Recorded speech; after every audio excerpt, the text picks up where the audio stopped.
আপনি যেই দল করেন, আপনি যেই মতের হন, আপনি যেই আদর্শের হন, আপনি যেই তরিকার হন, আপনি যদি নিরপরাধ হন, আপনাকে কেউ মিথ্যা মামলা দিয়ে থানায় নিতে পারবে না, আপনাকে কেউ মিথ্যা মামলা দিয়ে কারাগারে নিতে পারবে না। আপনার জন্য নিরাপত্তা দেওয়া হবে আমাদের হাজী ইব্রাহিম ইনশাআল্লাহ। আমাদের প্রেসক্রিপশন নাই হাজী ইব্রাহিমের রাজনীতিতে, আমেরিকার প্রেসক্রিপশন নাই। এই মাটির মানুষ এবং ইসলামকে ভালোবাসে। আপনারা যদি তাকে সংসদে পাঠান, ইনশাআল্লাহ মুসলিম উম্মাহর খলিফাগণ যেভাবে মানুষের খিদমত করেছিলেন, তিনিও আপনাদের খেদমতে থাকবেন। সুতরাং আগামী 12 তারিখ আপনারা এই মাতওয়াইলের প্রত্যেক ঘরে ঘরে ঘরে ঘরে মায়ের কাছে, বোনের কাছে, ভাবির কাছে, চাচির কাছে, সবার কাছে হাত পাকা দাওয়াত পৌঁছে দিবেন তো ইনশাআল্লাহ। আল্লাহ হাত পাকা প্রতীককে বিজয়ী করার জন্য এখন দোয়া কবুলের সময়। আমাদের আমির দোয়া করবেন ইনশাআল্লাহ। আগামী 12 তারিখ হাজী ইব্রাহিম বিজয় হবেন ইনশাআল্লাহ। আসসালামু আলাইকুম ওয়া রাহমাতুল্লাহ।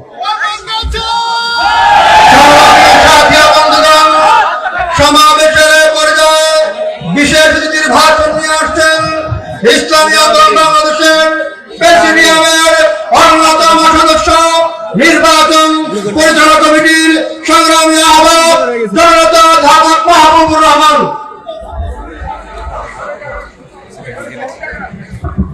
আসসালামু আলাইকুম ওয়া রাহমাতুল্লাহি ওয়া বারাকাতুহু।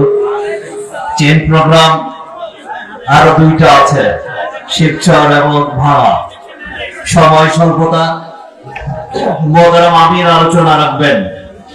আমার কথা স্পষ্ট হচ্ছে, দিন যত 12 তারিখ ঘনিয়ে আসছে, ততই এক শ্রেণীর লোক আমাদের ব্যাস ধরেই বলবেন হাজী ইব্রাহিম বসে গিয়ে বকরে সমর্থন করেছে।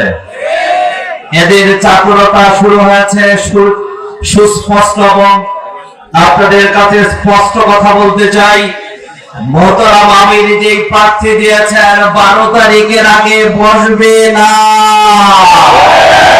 যে এই কথা বলে আসবে তারে একটু মেহমানদারি করা ছাড়ার কোনো গতি থাকবে না। আমরা স্পষ্ট বলতে চাই, গতকালের আগে আপনারা দেখেছেন ভোলা আমাদের মারা হাত রখার প্রতীকের ভোট চেতে যে জামাত কর্তৃক লাঞ্ছিত হয়েছে।